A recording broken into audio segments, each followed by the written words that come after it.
Donc bonjour à toutes et à tous. Donc on va continuer le cours de la semaine dernière. Alors, je suis désolée, il y a des soucis avec le PowerPoint et le PDF. Donc je vais renvoyer tout ça. Il y a eu des erreurs sur mon ordinateur. Donc je suis un peu en galère là. Donc vous allez suivre. Normalement je vais transférer tout ça après. Donc la dernière fois on avait commencé ce qui concernait la prise de masse avec des rappels sur les besoins de cette prise de masse, avec des rappels théoriques sur avoir suffisamment de calories pour prendre de la masse, ça me paraît évident. De faire attention à la quantité de protéines, puisque quand on veut faire de la masse musculaire, on va au minimum amener les matières premières nécessaires pour faire ce muscle. En fait, voilà, on revient à des choses assez basiques sur la nutrition.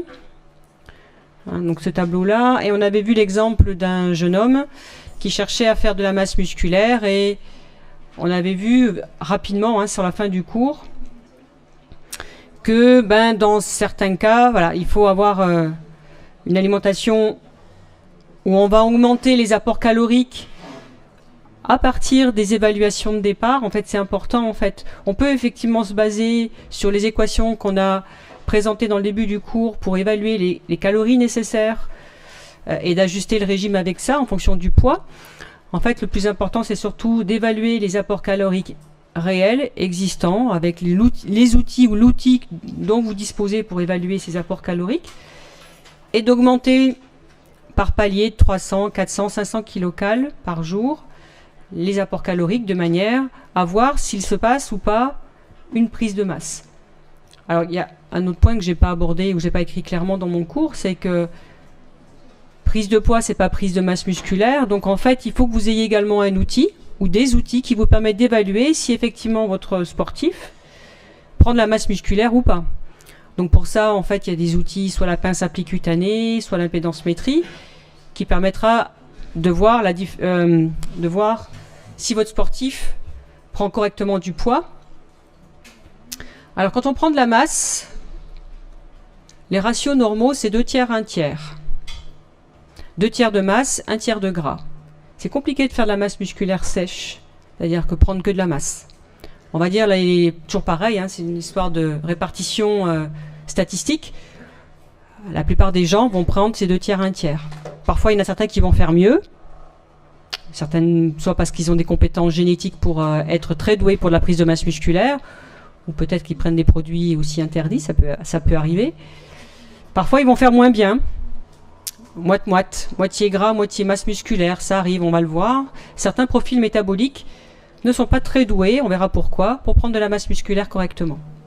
Donc dans le cas de ce jeune homme, ce que vous avez peut-être pas vu au départ, c'est que il faisait 1m83 et 70 kg, il est plutôt filiforme. Donc quelqu'un qui a priori, alors on verra tout à l'heure quel type c'est, mais c'est quelqu'un qui va plutôt pas prendre facilement de la masse musculaire. Donc ça veut dire que faut pas se décourager. Pendant un mois et demi, vous allez mettre sur un programme nutritionnel. Et puis, si jamais il prend pas du poids, il faut augmenter de nouveau les calories, sachant que si vous augmentez trop vite, en fait, vous allez avoir des difficultés à digérer l'ensemble des repas et les gens vont abandonner. Donc, il faut y aller progressivement, de manière aussi à ce que l'estomac grandisse, le système digestif s'adapte, que vous ayez des enzymes aussi en conséquence pour digérer tout ça.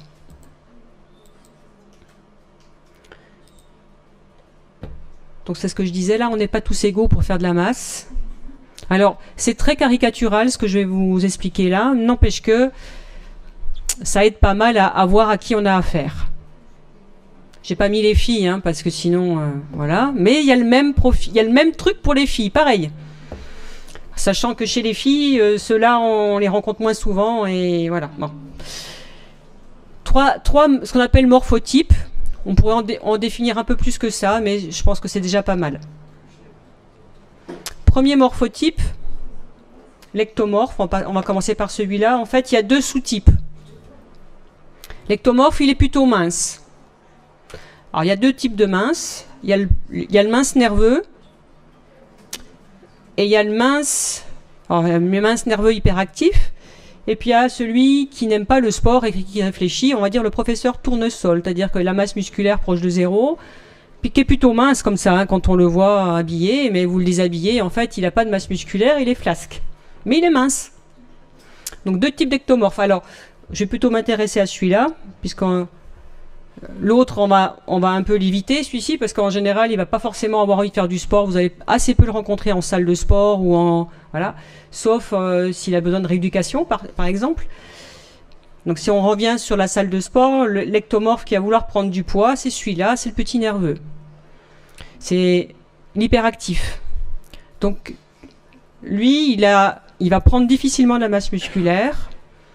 En général, je dis bien, c'est un gros mangeur. Ce qui n'est pas toujours le cas, parce qu'il peut avoir l'impression de manger beaucoup, parce que vite rassasié, parce que nerveux. Parfois, il a l'impression de manger beaucoup. Parfois, c'est le cas, mais pas toujours. Et quand on fait l'enquête alimentaire, on se rend compte que quand on regarde le contenu des assiettes, finalement, il mange comme tout le monde, mais comme il a l'estomac un peu tendu, donc il est vite à satiété. Alors, le meilleur conseil que vous pouvez lui donner à cet ectomorphe, c'est de se reposer. Il faut qu'il mange plus, ça certes, parce que peut-être il mange pas assez, mais surtout, il en fait souvent trop d'agitation, trop de nervosité. Donc en général, il fait de la muscu, il fait du squash, il va travailler. Enfin bref, il est hyperactif. Donc du coup, il se repose pas assez clairement. Je vous rappelle l'introduction quand j'ai marqué, pour prendre de la masse, il faut bien manger, s'entraîner et dormir. Donc lui, il se repose pas assez clairement. Bon, l'ectomorphe, l'autre, on n'en parlera pas, hein, je veux dire, voilà. Donc celui-là, si vous voulez le faire grossir, hormis le fait qu'il faut qu'il se repose, ben, il faut qu'il mange beaucoup plus, de manière assez équilibrée, des protéines, certes, mais pas mal de glucides parce qu'il carbure pas mal. Donc du coup, c'est pas la peine de lui mettre à 3 grammes par kilo de poids de corps de protéines, ça va pas l'aider. Il faut lui mettre pas mal de glucides, quitte à lui faire prendre de la masse grasse. Parce qu'il a envie de, enfin tous, ils ont envie de prendre de la masse sèche. Mais lui, si vous le faites faire de la masse sèche, vous en avez pour 10 ans. Hein. Donc il faut qu'il ralentisse son activité et éventuellement qu'il prenne du gras, ça va l'aider. Le deuxième type, le mésomorphe. Alors lui, c'est le doué. Il est doué pour tout. Il est doué pour la muscu, il est doué pour la course à pied. Il est plutôt athlétique. Alors j'allais dire, c'est l'archétype de la statue grecque. C'est-à-dire qu'en fait, il est équilibré. Un beau gosse, quoi. Hein. Et en général, comme il est doué, il est feignant. Donc en fait, il peut faire des très très bons résultats en termes sportifs, mais comme c'est aussi souvent un bon vivant, en tout cas en étant jeune, parfois il a tendance à devenir un peu grassouille parce qu'il abuse un peu trop en fait. Mais parce qu'il abuse pas trop de nourriture, mais souvent d'alcool et que voilà. Mais ceci dit, c'est le doué au niveau sportif. Donc son principal défaut, c'est parce que justement, il fait pas trop attention ni à sa bouffe ni à son hygiène de vie, il va se blesser parce qu'il fait pas attention à tout ça. Mais en général, c'est quelqu'un qui va avoir un poids relativement stable jusqu'à un certain âge. Il prend relativement facilement de la masse s'il est sérieux en fait. Hein. Donc s'il s'entraîne, il mangerait correctement, il prend facilement. Après, vous allez avoir l'endomorphe.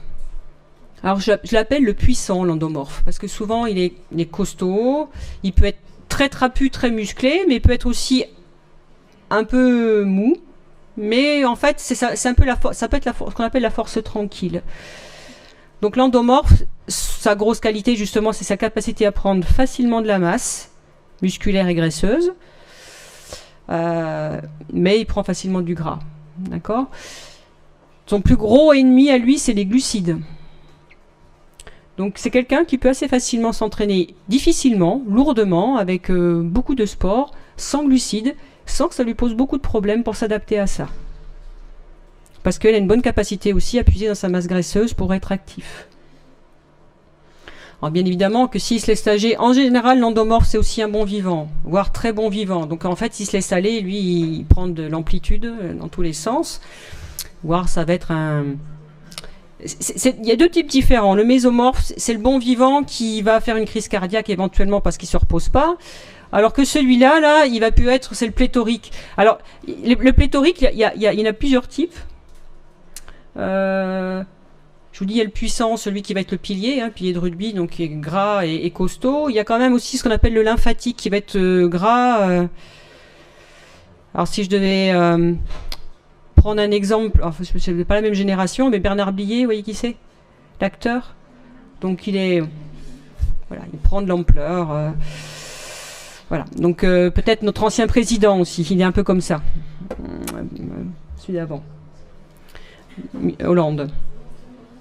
Ok, donc vous allez, c'est quand même important, même si c'est pas parfait comme classification, suivant les personnes que vous allez avoir, ça va aussi vous aider dans votre choix. Alors, l'endomorphe, que j'ai pas précisé, lui, quand vous allez le faire prendre de la masse musculaire, souvent il va faire moite-moite. C'est très difficile de lui faire prendre de la masse musculaire sans prendre du gras avec. Dès que vous allez monter l'alimentation, il va faire du gras. Et quand il va maigrir, il va faire pareil d'ailleurs. Il va perdre souvent autant de masse maigre, qui n'est pas forcément la masse musculaire, que de gras, parce que il va mettre beaucoup d'eau dans ses tissus interstitiels en fait. Donc c'est bien d'avoir tout ça aussi pour un peu relativiser. Voilà. Donc chez les filles, évidemment, on a les mêmes profils. Donc chez les filles, on va plutôt avoir ces deux profils-là. Les ectomorphes, les très sèches, nerveuses, il y en a, hein, mais c'est pas la majorité, parce qu'aussi à cause de l'imprégnation hormonale, les œstrogènes qui ont tendance à nous enrober un petit peu plus. Donc on n'est pas trop là. On peut éventuellement les ectomorphes, donc des filles qui vont être très minces, mais pas musclées, et plutôt grassouilles également. Alors, dans les exemples que j'ai proposés jusqu'à présent, alors il va y avoir une autre partie où je vais parler de la complémentation, donc je vais rester sur juste de l'alimentation là-dessus. Donc, l'exemple que j'ai donné sur Hansen la dernière fois, j'ai réussi à le faire grossir juste en modulant son alimentation. Et la plupart du temps, c'est largement suffisant. Par contre, dans le monde de la musculation, souvent il y a la notion est-ce que je dois prendre ou pas des protéines en poudre, je dois prendre ou pas des gainers. Donc, quoi qu'il en soit, que vous ayez une alimentation, que vous souhaitiez augmenter vos apports protéiques avec l'alimentation ou avec des compléments nutritionnels, dans tous les cas, il y a un timing pour ça. On l'a vu la dernière fois, je vais le répéter. Avant une séance, prendre des protéines en poudre ou des protéines en général dans la collation, ça ne sert à rien. Au pire, ça va vous alourdir le digestif et ça va diminuer votre rendement musculaire. Pourquoi ? Pourquoi ça diminue le rendement musculaire de manger trop de protéines avant un effort ? Ouais, c'est quelque chose dans cet ordre-là. C'est une question de masse sanguine. Si vous êtes en train de digérer votre masse sanguine, normalement, il y a pas mal de flux qui est dirigé vers vos systèmes digestifs. Vous faites un effort, si vous êtes en train de digérer et faire un effort, il y a un peu un conflit d'intérêt entre est-ce que la masse sanguine elle va aller vers les muscles ou vers le digestif. Et donc vos protéines, comme elles sont très demandeuses, très coûteuses énergétiquement, on l'a vu la dernière fois, mais en fait, ça va diminuer votre rendement musculaire parce qu'il y a un coût énergétique à digérer vos protéines. Donc avant un effort, hormis éventuellement un yaourt ou un yaourt à boire, un fromage blanc, en fait, de prendre des protéines ou prendre du jambon, c'est pas quelque chose qui a du sens. Après une séance, on l'avait vu la dernière fois, il y a une fenêtre métabolique. Donc là, on choisira d'associer des glucides et des protéines dans un ratio 3:1, comme on l'a vu la dernière fois, 20 à 30 grammes de protéines, et on complète avec 60 à 80 grammes de glucides. On associe, des index glycémiques bas et élevés, plutôt des index glycémiques élevés quand même, et puis pareil, les protéines, plutôt des protéines ce qu'on appelle rapides. Alors ce qu'on a vu pour l'index glycémique, je ne sais pas si vous vous rappelez de ce cours-là, en fait il y a le même principe pour les protéines. Donc il y a des protéines qui se digèrent très vite, et la protéine de petit lait, qui reste une protéine largement utilisée dans le milieu sportif, la whey protéine, est une protéine à digestion très rapide. Donc elle est vachement intéressante pour ça, parce qu'en post-effort, elle va se digérer suffisamment vite pour être efficace métaboliquement, pour répondre aux demandes d'anabolisme. Alors il faut faire attention quand même, quand vous faites une séance tardive, si vous mettez des grosses portions de protéines pour répondre à ces critères-là en post-effort, pareil, on avait vu ça sur le cours de première, sur l'histoire des protéines au petit déjeuner. Si vous mangez des protéines tardivement, trop de tyrosine va empêcher l'endormissement. Méfiez-vous des fois, moi en fait, quand je fais mes programmes nutritionnels, je privilégie toujours la récupération sur les critères 3:1, par exemple. Donc parfois, je ne suis pas suffisamment haute en protéines, mais je préfère que mon sportif dorme correctement, plutôt que mettre beaucoup de protéines pour qu'on réponde à ces notions d'anabolisme, en fait.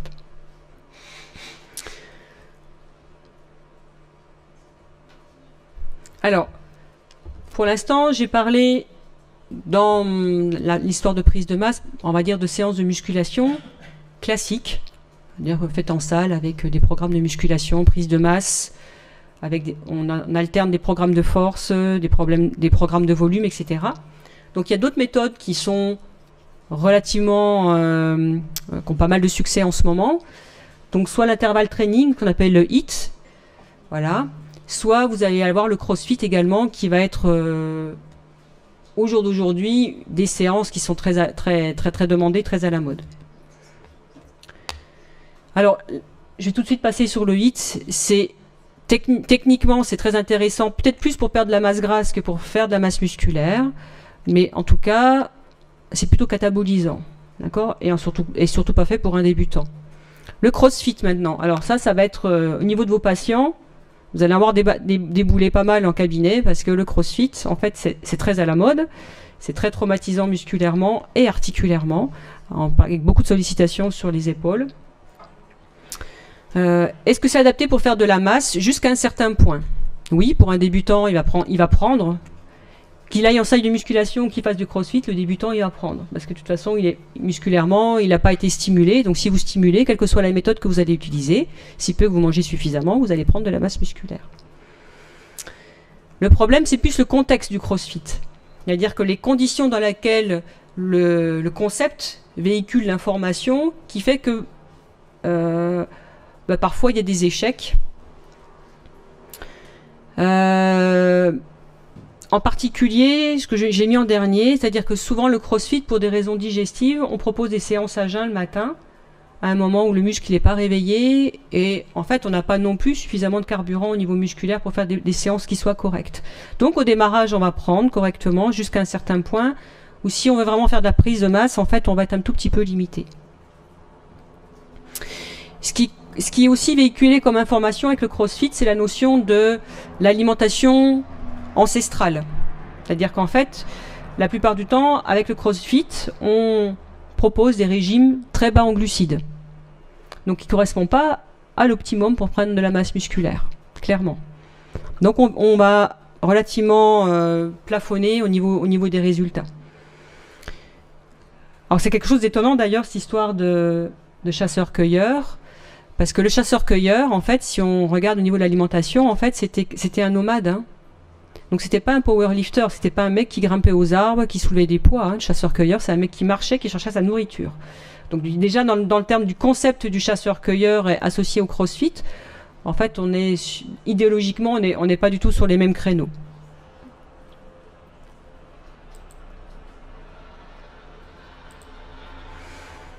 Donc sur le crossfit, hein, souvent on va associer, je vous dis, l'alimentation très très pauvre en glucides. On mange de la viande, des légumes, des nuts, donc des graines et des oléagineux, quelques fruits, très peu d'amidon et pas de sucre. Donc là il me manque, il m'a viré une diapo, le PowerPoint, c'est super.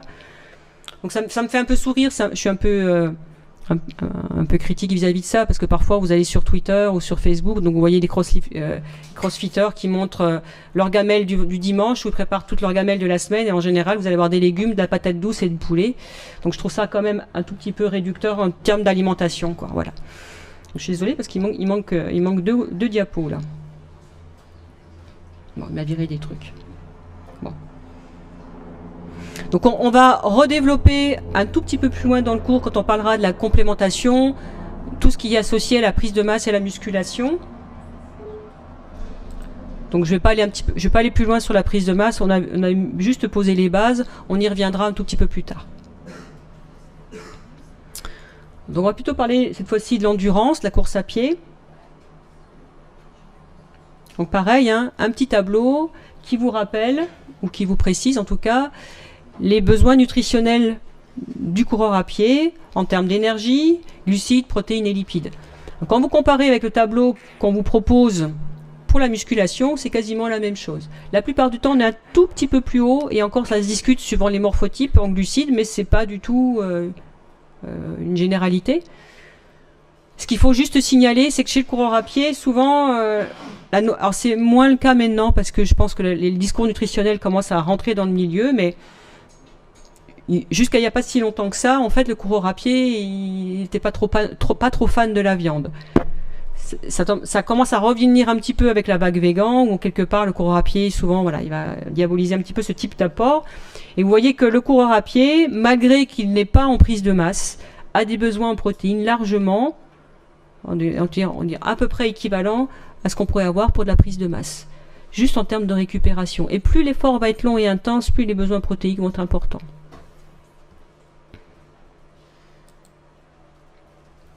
Alors, le coureur à pied, souvent, il sert de cobaye quand on veut étudier la nutrition sportive, parce que c'est vrai qu'il est plein de problématiques, le coureur à pied.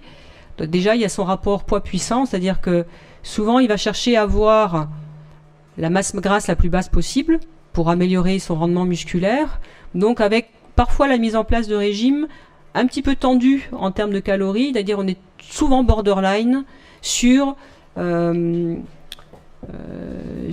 rations nutritionnelles, souvent on est un tout petit peu en bas. Alors, je suis désolée pour ceux qui sont dans l'autre pièce, je vais faire un petit schéma. Ce rapport de poids-puissance et nutrition.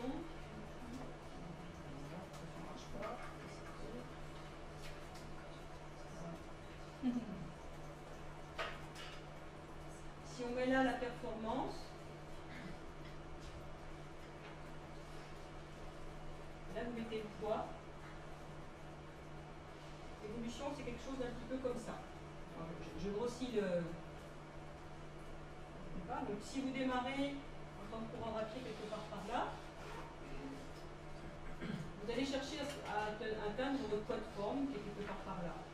Donc c'est sûr qu'en diminuant votre poids, vous allez augmenter votre performance, etc. D'accord ?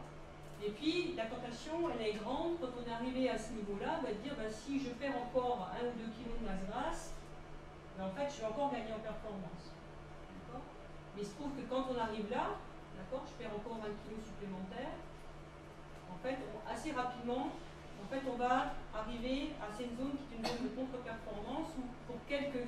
Alors je peux grossir le trait, si je prends 1 kg, si on imagine que c'est 1 kg ça. On est là de cette performance et là, je vais être là de ma performance. D'accord ? Donc du coup, cette petite zone de travail là, la plupart du temps, le coureur à pied il est tout le temps là. Donc quand je suis avec un coureur à pied qui fait vraiment de la performance, on est là-dessus. Et pour pas grand-chose, on peut basculer du côté obscur, en tout cas, du côté de la contre-performance ou du contre-exploit. Donc c'est très... Ce rapport poids-puissance, une fois qu'on l'a là, on cherche de pas trop s'en écarter. Je ne suis pas gêné quand on monte un peu, c'est quand on descend là, effectivement, qu'on risque de se retrouver avec des situations un petit peu catastrophiques.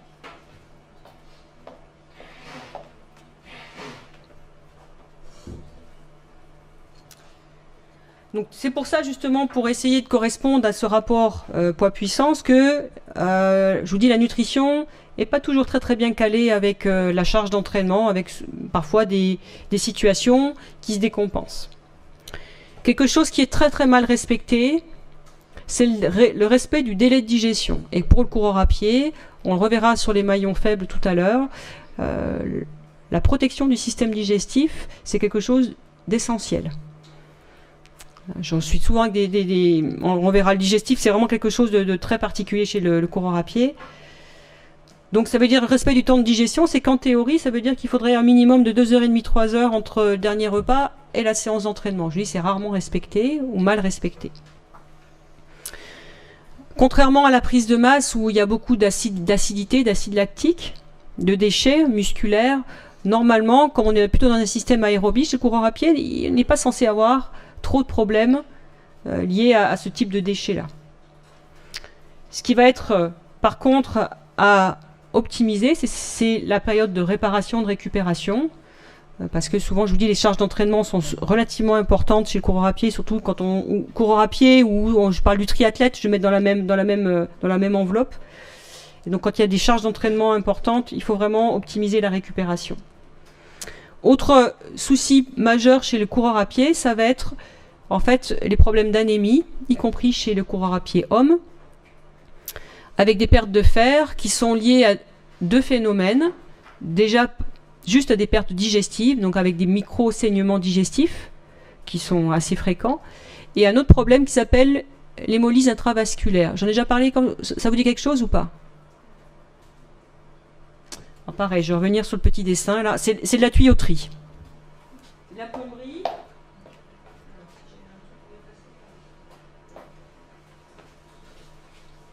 L'hémolyse intravasculaire, c'est ce qui explique une grande partie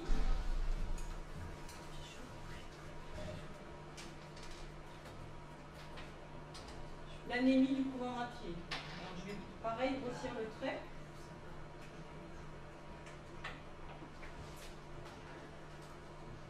Au niveau du sang artériel et du sang capillaire, en fait, vous avez un certain diamètre et plus on va vers les capillaires, plus le diamètre diminue.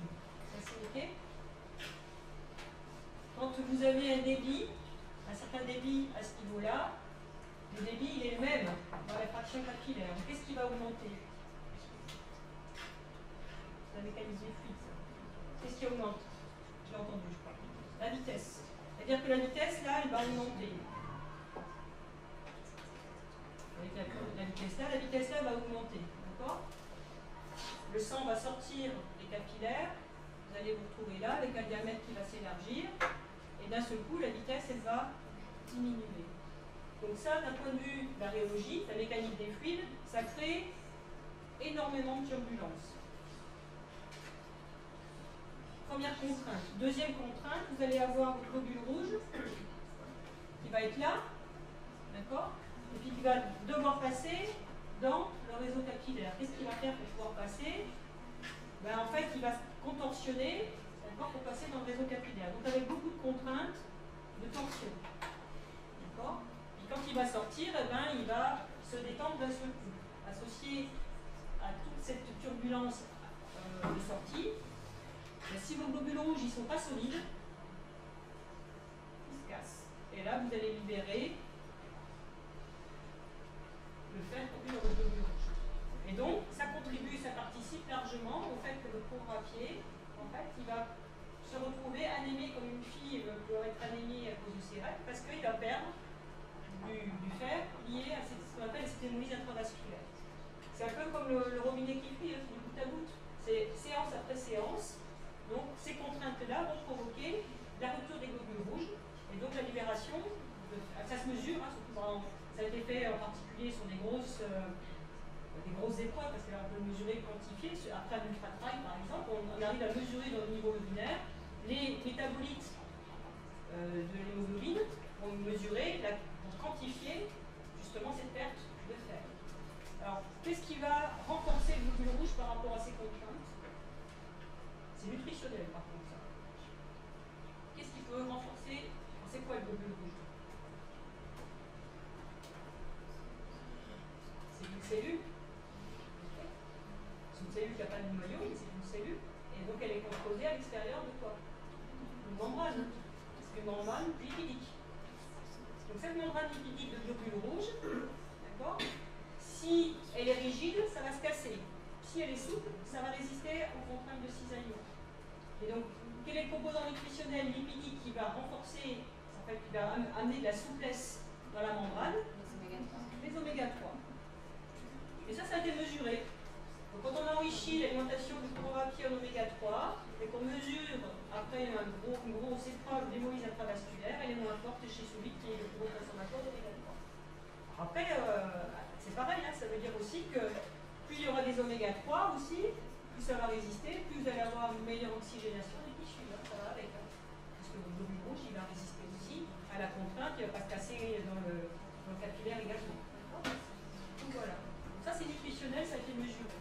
Et donc, il y a des pertes de fer liées à des micro-lésions digestives, et donc il y a aussi des pertes de fer qui peuvent être largement importantes chez le coureur à pied liées à cette hémolyse.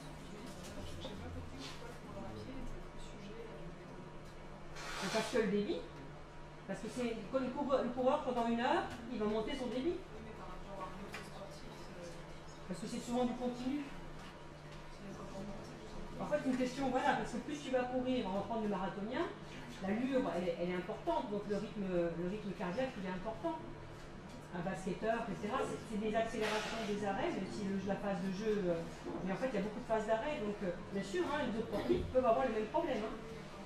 Mais le coureur à pied, c'est un modèle d'étude pour ça, parce que la plupart du temps, il va aller courir 1 heure, 1 heure et demie, 2 heures. Un marathon pour un débutant, c'est 4 heures. Hein.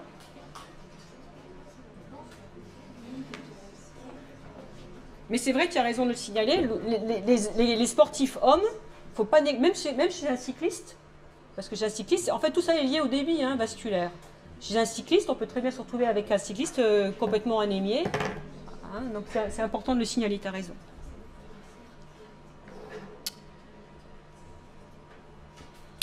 Et donc autre problème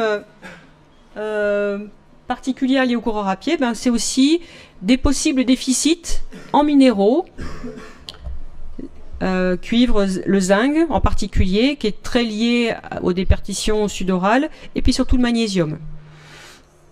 Donc chez le sportif, le coureur à pied, en endurance, on va beaucoup surveiller le fer, le zinc et le magnésium, de manière à ce qu'il soit performant. Hein. Si jamais il n'y a pas assez de fer, sa VO2 max, elle va diminuer. Hein. Donc voilà. Donc, hormis ces spécificités individuelles, en fait, après, derrière, au niveau de l'alimentation, on va se retrouver avec toujours les mêmes consignes. Manger suffisamment de glucides. Alors, avec un petit bémol, parce qu'aujourd'hui, il y a des stratégies qui sont être mises en place pour rendre... Alors, je l'ai dit, je crois, la dernière fois en cours, le sportif, quand il court, en fait, normalement, il est censé avoir une alimentation quand l'effort va durer plus d'1 heure, 2 heures, 3 heures. En fait, il va prendre des glucides à l'effort, une boisson d'effort, une barre, un gel, etc. Donc, le challenge pour le coureur à pied, c'est d'être moins dépendant de l'alimentation de l'effort que son concurrent. Donc, je disais que le sportif, le coureur à pied, il faut qu'il mange suffisamment de glucides. Il y a on va dire des expérimentations ou des propositions de régime alimentaire pour le coureur à pied où on va être dire low carb, donc bas en glucides, pour essayer d'habituer le métabolisme et le corps à fonctionner avec moins de glucides. Alors, j'en parlerai pas dans ce cours-là, on en verra un petit peu plus loin. Il y a des choses intéressantes et d'autres qui le sont un tout petit peu moins.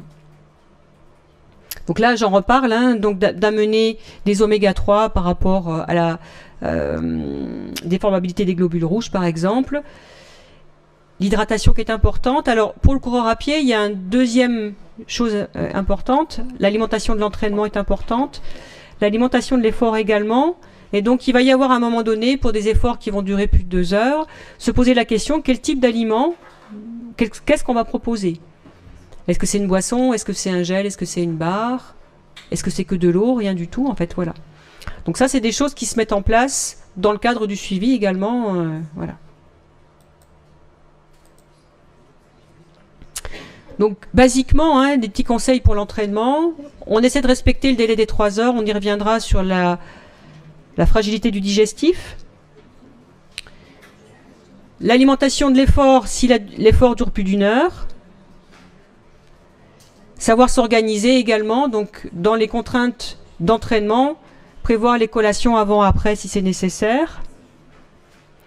Et lorsqu'on veut faire perdre du poids ou de la masse grasse ou coureur à pied, en fait, on va jongler entre les phases d'entraînement et les phases de repos de manière à obtenir la perte de poids que l'on souhaite obtenir.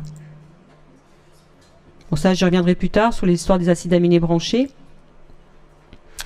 Et puis également, parce que comme le coureur à pied, je vous dis, souvent, il associe la viande aux déchets et aux blessures tendineuses. Donc, je vous ai dit, il a besoin de manger de la viande rouge. Et en fait, vous pouvez négocier avec lui en disant que les jours de repos, il peut manger sa viande rouge ces jours-là. Voire consommer une fois tous les 15 jours un morceau de foie, de génisse, bio. Tant pis, voilà, de manière à avoir des apports en fer massifs tous les 15 jours. Comme ça, on règle le problème. Bon, il faut juste avoir envie de manger du foie.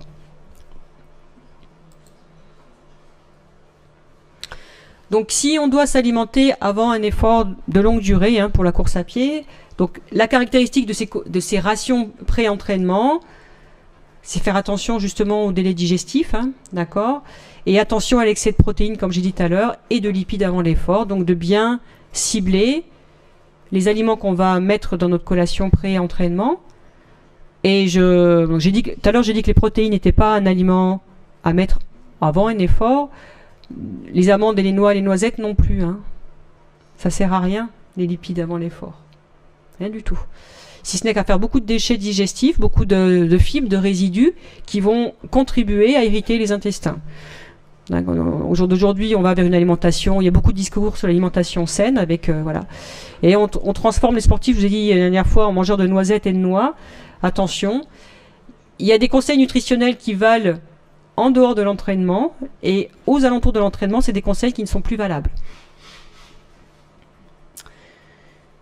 Donc attention également, si ce n'est pas un entraînement mais une compétition, de bien cibler, calibrer l'alimentation pré-effort, de manière à ce que le stress ne soit pas quelque chose de péjoratif au niveau digestif.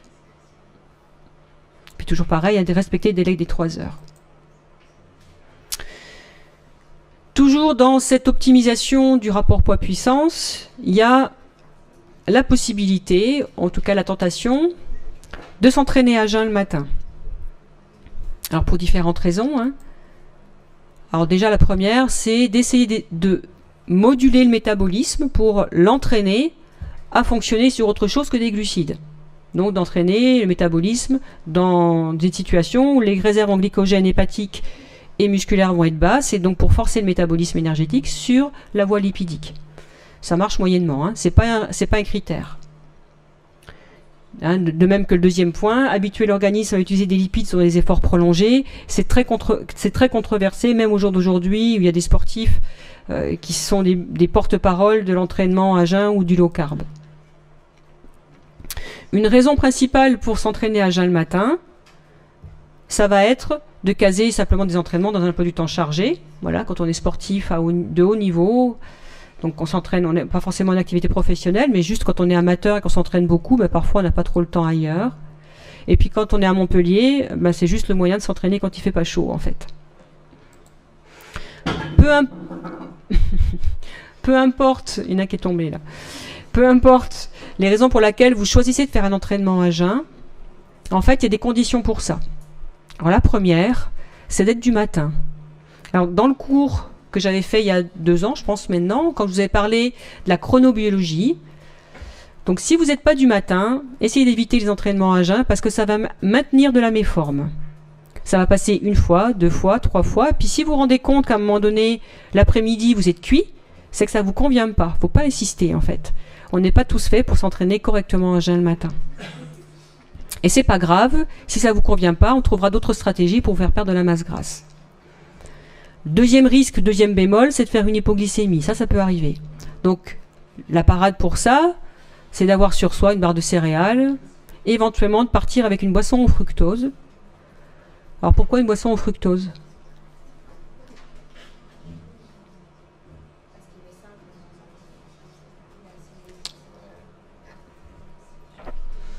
Boisson au fructose, c'est un sucre. Le fructose, c'est un sucre, mais encore.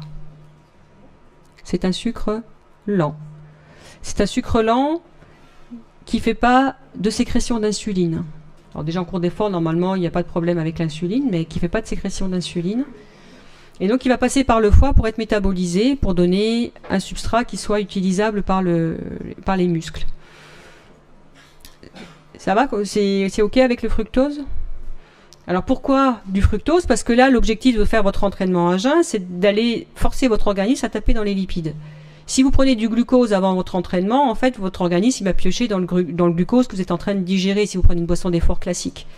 Maintenant, si vous prenez une boisson au fructose, votre organisme il va pas comprendre que vous êtes en train de prendre du sucre, donc il va continuer à prendre dans ces lipides circulants, des acides gras libres, et par contre, vous allez avoir le fructose qui va vous aider à réguler votre glycémie, éventuellement s'il y a des problématiques d'hypoglycémie réactionnelle au démarrage du matin. Même si vous prenez par exemple votre boisson au fructose juste avant le départ, ça ne va pas compromettre l'idée initiale de l'entraînement à jeun, c'est-à-dire de taper dans vos lipides. Donc les séances à jeun, donc ça s'anticipe, donc je viens d'en parler, hein, la boisson au fructose éventuellement si vous pensez que vous n'êtes pas tout à fait frais, d'avoir quelque chose dans le sac pour les hypoglycémies, et au retour d'avoir un petit déjeuner qui soit un peu plus riche en protéines, parce que c'est quand même des séances qui sont assez catabolisantes. Donc il faut quand même penser à votre petit déj avec pas mal de fromage blanc si vous n'êtes pas intolérant aux produits laitiers, par exemple. Les précautions, c'est d'avoir fait un repas la veille qui soit un peu riche en glucides, c'est mieux pour les réserves hépatiques en glycogène.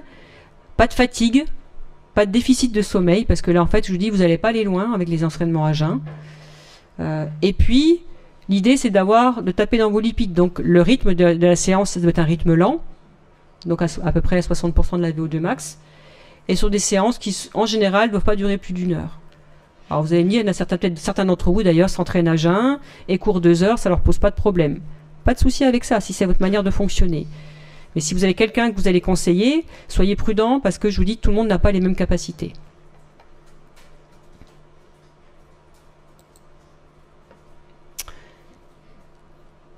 Alors, petite spécificité de la course à pied, ou de tout ce qui est plutôt endurance, c'est comment on peut optimiser nutritionnellement la compétition. Donc on a un moyen pour ça, qui s'appelle le régime dissocié scandinave. C'est une petite manipulation nutritionnelle que l'on va faire la semaine qui précède une compétition. Alors ce régime dissocié scandinave, en fait au départ, il a été étudié par des Scandinaves, d'où son nom. Et qu'est-ce qu'ils ont fait ces Scandinaves? Alors, ils ont pris des sportifs, ils les ont fait pédaler comme des malades, de manière à épuiser complètement les stocks de glycogène. Et puis, en fait, suite à ces séances intensives où il n'y avait plus de glycogène musculaire, ça a été mesuré, on leur fait manger à bloc de glucides. Qu'est-ce qui se passe? Le muscle, il a été stressé par cette, on va dire, cette décharge en sucre. Du coup, il va surcompenser. Donc, ça veut dire que votre sportif, en théorie, quand il va faire cette manipulation-là, il va se retrouver sur la ligne de départ avec un petit truc en plus de glycogène musculaire et hépatique. Ça marche pas trop mal, clairement. Ça met pas mal de confort dans les compétitions. Sauf que, si vous le faites à la manière scandinave, vous n'allez pas prendre la ligne de départ parce que scientifiquement, ça marchait super. Hein. Mais par contre, quand ils ont fait leur épreuve, en fait, les cobayes et les athlètes qui ont servi à faire l'expérience, en fait, ils étaient cuits au bout de l'expérience. Ils avaient tellement tiré fort sur l'effort pour diminuer le taux de glycogène qu'en fait, c'était pas valable. Donc, on a fait ce qu'on appelle le régime dissocié scandinave aménagé. En fait, il y a moyen d'obtenir à peu près le même résultat en faisant un petit peu moins fort. Donc le principe il est le suivant, c'est-à-dire que imaginez que vous avez une compétition le dimanche. Pendant 3 jours, donc du lundi au mercredi soir, vous allez faire un régime pauvre en glucides, voire sans glucides, suivant le régime habituel de la personne. D'accord ? Normalement, il n'y a pas d'entraînement. Là, j'ai marqué entraînement habituel. Normalement, ça peut être éventuellement un peu de décrassage, des étirements, mais normalement, à partir du moment où on a fait la séance, on va dire, de vidange, hein, vous faites ça le dimanche soir, par exemple, dimanche après-midi. Après, normalement, on n'épuise pas le sportif, donc on rajoute pas de séance supplémentaire. La surcompensation, elle va arriver le jeudi et le vendredi. C'est là, en fait, on va remonter les glucides de manière importante, soit par l'alimentation, soit par des compléments. Et cette surcompensation, en fait, elle a lieu dans les 48 heures.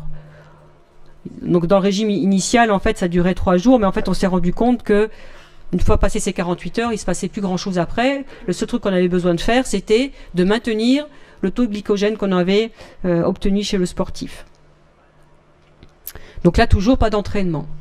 Le samedi, on ajuste un tout petit peu les quantités, parce qu'il faut faire quand même très attention sur ce type de manipulation. C'est pas de se retrouver dans une situation où vous bouffez tellement de glucides que votre digestif il en peut plus, vous allez ballonner, avoir des gaz, avoir des diarrhées à la compétition. Donc ça c'est le risque. Hein. Donc on fait attention à tout ça. Et donc ce qu'on peut mettre en place la veille, voire l'avant-veille également, pour éviter les débâcles digestifs du coureur à pied, parce que hormis la fatigue, un des premiers motifs de plainte du coureur à pied, ça va être d'avoir soit des vomissements, soit de la diarrhée à l'effort. Donc on va essayer d'éviter ce genre de situation. Donc la diarrhée, elle peut arriver parce que vous avez fait une mauvaise mise en place de votre régime dissocié, trop de glucides, mais aussi parce que vous allez mettre peut-être souvent un peu de fibres. Donc ce qu'on fait, on fait un régime d'épargne, c'est-à-dire qu'on va supprimer les fibres crues. Donc on enlève les crudités, les fruits crus, les trucs un peu trop fibreux, donc vous ne mettez pas de lentilles à ce moment-là, vous n'allez pas mettre des amandes, des noix, des noisettes, vous ne mettez pas de pain complet, du pain blanc, des pâtes blanches, du riz blanc, de la volaille, des choses cuites, tout l'inverse de ce qu'on on a éventuellement conseillé aux sportifs hors cette période de compétition. Je dis la compétition, c'est une période un peu particulière où il faut parfois faire des aménagements qui ne sont pas du tout des aménagements d'équilibre nutritionnel, mais là on est sur de l'équilibre de compétition. Donc le régime dissocié, plus un régime d'épargne pour éviter les troubles digestifs à l'effort. Le jour de la course, on verra ce qu'on met en place, mais après, derrière, j'ai envie de vous dire, le jour de la course, ça ne m'appartient plus. C'est le mental, c'est la préparation qui va s'exprimer. Donc là, je vous ai donné un exemple de régime hypoglucidique, donc du lundi au mercredi, où en fait, dans ma manière de pratiquer, on peut faire plein de choses différentes. Dans ma manière de pratiquer, la plupart du temps, je garde quand même un tout petit peu des féculents le matin au petit déjeuner. Surtout que la plupart du temps, les gens, ils vont être des gens qui vont travailler, donc on va essayer de quand même de ne pas faire des journées qui soient trop horribles. Et j'enlève les glucides, donc les féculents, le repas de midi et du soir. Je laisse une petite collation l'après-midi. Je ne mets pas forcément des fruits l'après-midi. Peut-être ça va être un laitage, des choses qui vont être de toute façon pauvres en glucides. Et puis on passe à la phase hyperglucidique, où là en fait on va mettre des grosses quantités de féculents au petit déjeuner. Et surtout, repas de midi, on ajuste les quantités du repas avec du pain, éventuellement, avec des produits sucrés comme dessert, hein, donc du riz au lait, des crèmes dessert, etc. Et puis, au moins 2 collations, une le matin, une l'après-midi, pour remonter le taux de sucre. Voilà. Ça marche très très bien. Ça marche bien pour la course à pied, ça marche pas mal pour le vélo aussi. Alors, si vous allez faire juste un semi-marathon, c'est peut-être pas la peine de faire un truc comme ça, mais dès que vous êtes sur des épreuves de type marathon, ça vaut vraiment le coup. Parce que ça amène vraiment beaucoup plus de confort sur la course et une meilleure gestion, en tout cas des réserves et des approvisionnements sur la course après.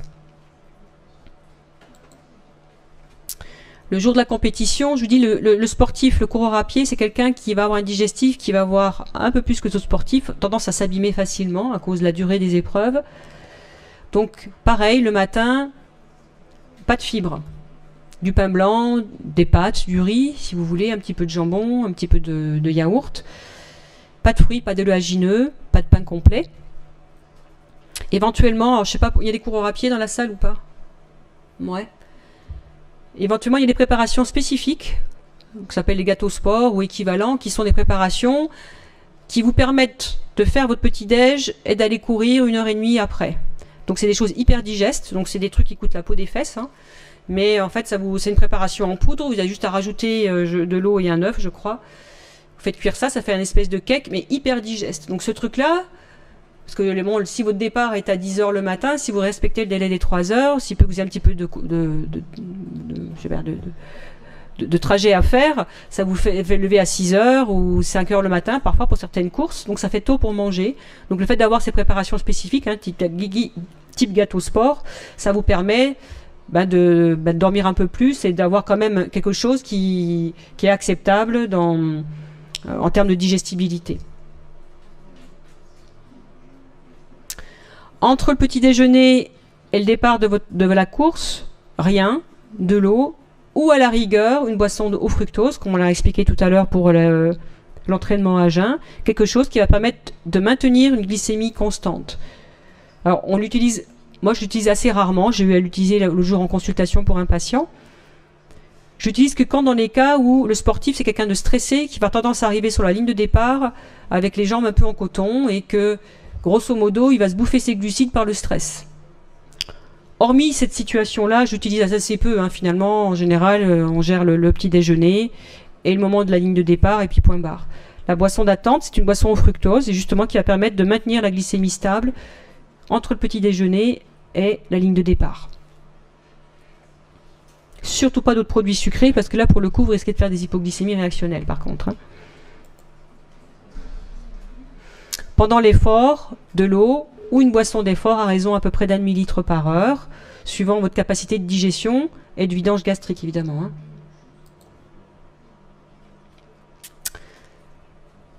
Post-effort, on s'hydrate. La première chose à faire, c'est de se réhydrater.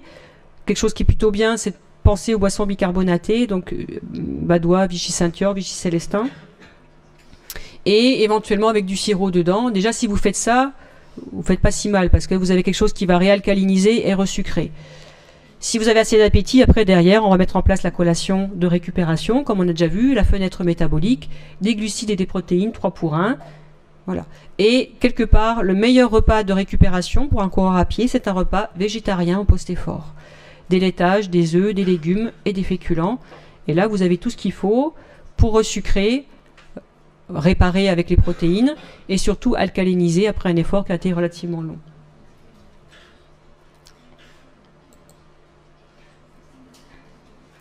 Alors, je vais regarder juste quelle heure il est là.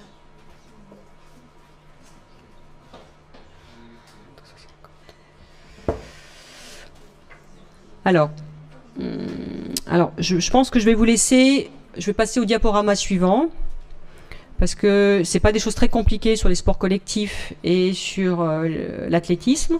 Peut-être j'y reviendrai un petit peu plus tard. Je préfère tout de suite passer au maillon faible, donc du sportif, parce que voilà, sur les sports collectifs, il y a pas de choses, je veux dire, très nouvelles, et presque on va y revenir quand on va parler du reste du reste du cours. Alors hop, je vais passer au truc suivant.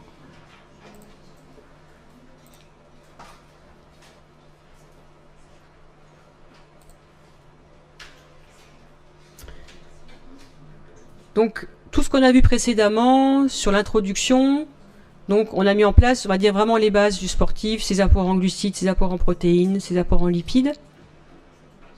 Une fois que vous respectez ça, vous avez répondu à la majorité de la demande. Maintenant, vous, surtout en tant que kiné, vous allez avoir surtout j'espère pas que, mais des sportifs qui sont blessés.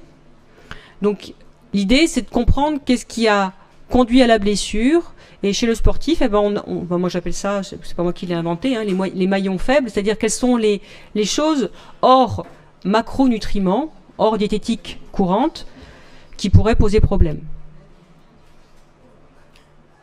Le diaporama, je suis pas sûr que vous l'ayez, hein, de toute façon, donc vous suivez, et puis de toute façon je vais le renvoyer.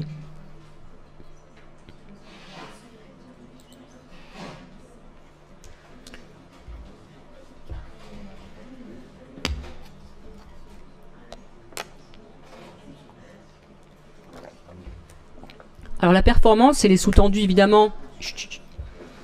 La performance, elle est sous-tendue par des apports caloriques suffisants. C'est bon, je vous ai là, parce que c'est comme ça. Non, j'en ai perdu un, j'en ai perdu deux au fond là déjà depuis tout à l'heure, mais.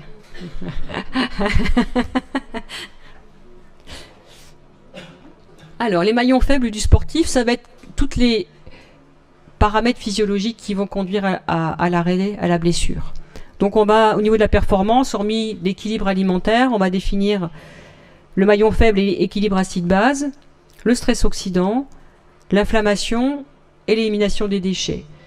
Si un de ces quatre piliers ou plusieurs de ces quatre piliers sont défaillants, en fait, ça va plutôt relativement facilement conduire à des blessures. On va commencer par le premier, l'équilibre acide-base. Alors, peut-être pour vous, normalement, c'est des révisions, vous êtes des scientifiques. Donc, vous savez que le pH sanguin est régulé dans une étroite valeur, entre 7,38 et 7,42. pH tissulaire, légèrement alcalin, 7,2 à 7,5.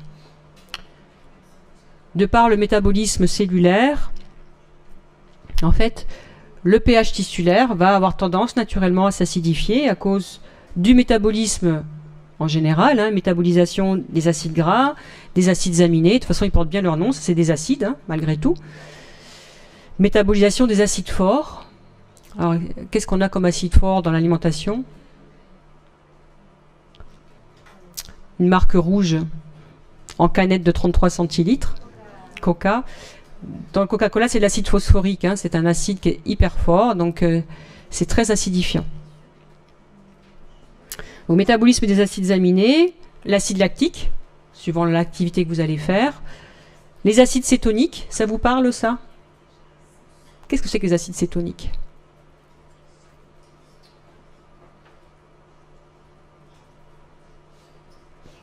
Est-ce que vous avez entendu parler du régime cétogène? Oui? Non? Le régime cétogène, c'est un régime très haut en lipides. C'est-à-dire que dans la ration, les lipides vont contribuer à 80-90% des apports énergétiques. Donc les régimes cétogènes, c'est le foie qui va produire, en absence de glucose, donc en absence d'apport glucidique dans la ration alimentaire, en fait, le foie va métaboliser les acides gras en acides cétoniques qui sont directement utilisables par le cerveau, par le cœur et par les muscles. Et bien, ces acides cétoniques, ils sont acides également, donc ils sont très acidifiants. Et puis votre respiration, parce que le CO2 c'est l'acide carbonique, donc c'est acidifiant. Donc en temps normal, on a ce qu'il faut pour éliminer cette acidité. On a des systèmes tampons que vous connaissez. Hein. Pour le CO2, c'est le système ventilatoire. Quand vous expirez votre CO2, vous allez contribuer à éliminer cette acidité des tissus. Les reins également, pour les acides hydrophiles. Et puis les os, qui sont une réserve de bicarbonate et de minéraux, qui vont permettre également de tamponner les déchets. Il en existe d'autres, hein, les tampons plasmatiques, tampons cellulaires, l'hémoglobine, les tampons phosphates et les pompes d'échange de protons qui vont contribuer à réguler ces échanges cellulaires. Donc ça, si les choses sont bien faites, normalement, toute cette acidité va normalement être évacuée, prise en charge par ces systèmes tampons. Pour le sportif, en fait, c'est une prise en charge en cascade. S'il y a synthèse d'acide lactique hein, au niveau de l'effort, il y a tout d'abord une prise en charge immédiate par les tampons plasmatiques, il y a une compensation pulmonaire, puis une régulation rénale pour éliminer cette acidité. Mais n'empêche que, malgré ces systèmes compensatoires, la tendance naturelle est de tendre vers une acidité chronique au niveau tissulaire. Alors, une des raisons que l'on invoque hein, pour on va dire, cet environnement acide, hormis le fait qu'il y a l'activité intrinsèquement hein, qui va générer de l'acidité, c'est notre mode d'alimentation. En disant que le sportif, surtout s'il va faire de la prise de masse, il mange trop de protéines et donc du coup les protéines vont contribuer largement à acidifier les tissus. Alors il y en a qui se sont intéressés à l'alimentation du paléolithique, donc je pense que les crossfitters se sont un peu inspirés des réflexions qu'il y a pu y avoir sur l'alimentation en fait, qu'on imagine du paléolithique. Et donc là vous avez des répartitions moyennes estimées entre les protéines et glucides et les lipides de l'alimentation paléo à l'alimentation occidentale aujourd'hui. Donc vous voyez qu'on estime la part protéique de cette alimentation paléolithique à 33%. C'est-à-dire quasiment 2 fois et demi, voire 3 fois plus que ce qu'on consomme en moyenne au jour d'aujourd'hui. Des sucres lents en grosse quantité, qui étaient principalement des végétaux, et donc des choses plutôt des racines qui étaient consommées. Et la part de sucre rapide relativement basse, puisqu'ils ne connaissaient pas les bonbons, les biscuits, le McDo et le Coca. Une part de fibres énorme, 100 à 150 grammes de fibres quotidiennes. Au jour d'aujourd'hui, on peine à arriver, parce que 20 grammes, on y peine. Hein. Moi, quand je fais mes enquêtes nutritionnelles, on est plutôt aux alentours de 15, 18 grammes grand maxi. Je vous mets au défi de manger 100 grammes de fibres par jour. Je pense que vous allez avoir les intestins tellement irrités que vous allez vite vous arrêter. Donc je pense qu'on est aujourd'hui incapable et on n'est vraiment pas adapté à ce type de consommation de fibres. Ces fibres, en fait, elles proviennent des végétaux qui ont amené ces glucides. En fait. Donc on suppose qu'il y avait une alimentation vraiment très riche en végétaux qui amenait ces végétaux une part non négligeable de calcium, 1500 mg par jour. C'est énorme. Hein. Au jour d'aujourd'hui, même en consommant des produits laitiers, on peine à arriver aux 900 mg minimum qu'on nous conseille. On est plutôt aux alentours de 740 mg. Donc les végétaux, quand on en mange énormément, en fait, sont des pourvoyeurs de calcium. Mais bon, il faut en manger beaucoup, hein, d'accord ? Mais surtout, ce qui est remarquable dans cette alimentation du paléo, c'est la faible teneur en sodium. Et en fait, c'est pas la faible teneur en sodium qui est importante, c'est la faible teneur en chlorure. Parce que dans le sel NaCl, ce qui est gênant, ce sont les chlorures. C'est pas forcément le sodium. L'alimentation au jour d'aujourd'hui amène 10 fois plus de sodium que ce qu'on estime dans l'alimentation du paléolithique. Donc au jour d'aujourd'hui, si on devait... Parce qu'en fait, les peu de vestiges que l'on a, au niveau du paléolithique, c'était des gens qui vivaient relativement longtemps. Passé les traumatismes de la petite enfance ou des accidents de chasse, on va dire ça comme ça.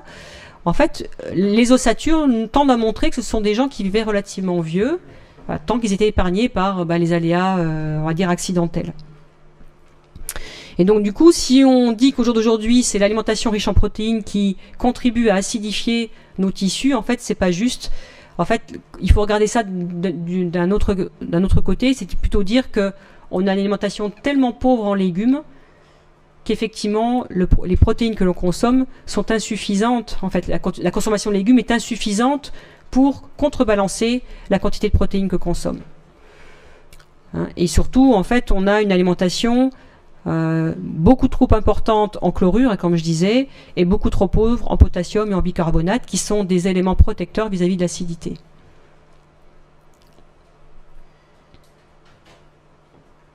Donc, on a une tendance naturelle à aller vers l'acidification.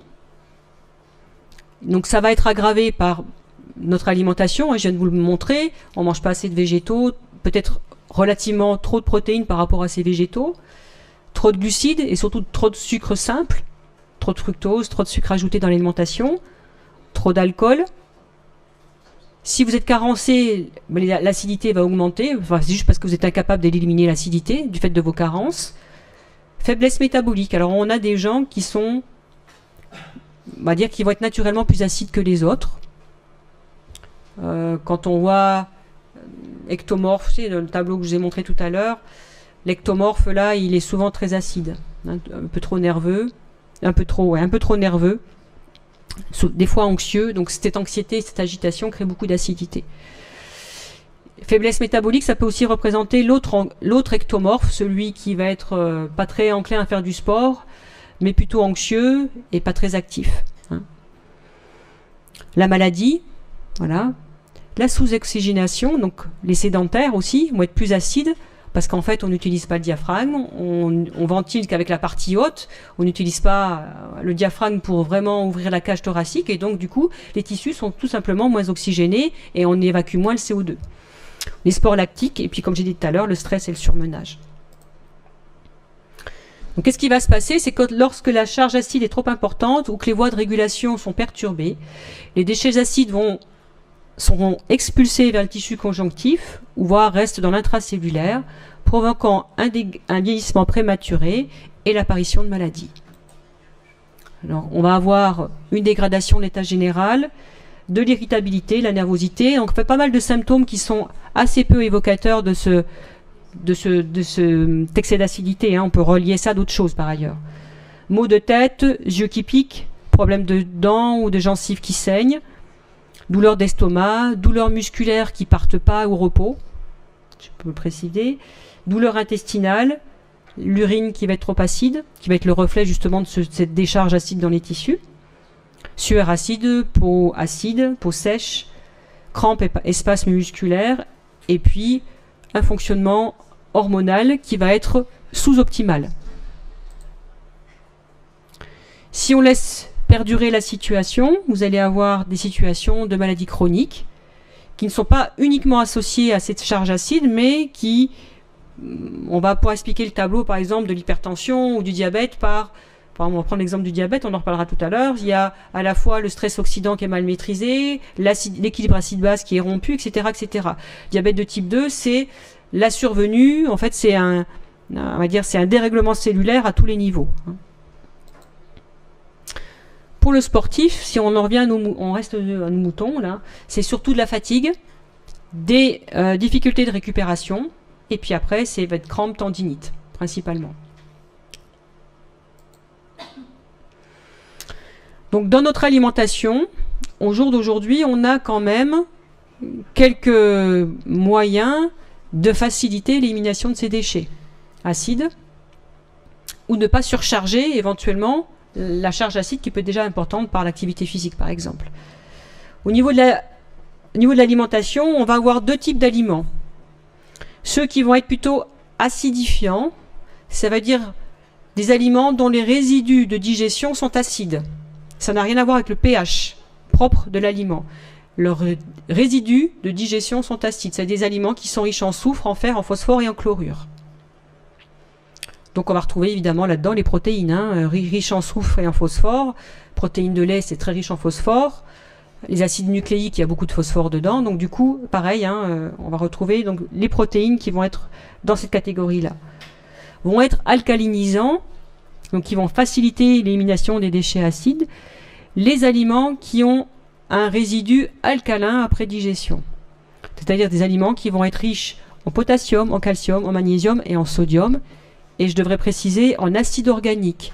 acide malique, acide citrique, etc., etc., qui sont des acides faibles et qui vont contribuer à l'élimination de l'acidité musculaire, enfin musculaire, cellulaire en général. Comme je vous ai dit tout à l'heure, il y a métaboliquement, tout le monde n'est pas tout à fait bien équipé pour bien métaboliser cette classification-là, en particulier les aliments alcalinisants. On va retrouver là-dedans les fruits et légumes, hein, vous avez compris, y compris les fruits acides. Et la palme d'or de l'alcalinisant, ça va être le citron, donc hyper acide, mais il y a beaucoup d'acide citrique, et chez 90% des gens, ça va contribuer à réguler le pH tissulaire, sauf chez ceux-là, ceux qui n'ont pas beaucoup de vitalité, qui tombent malades facilement. Si vous leur filez du jus d'orange ou du jus de citron le matin, vous allez les aggraver.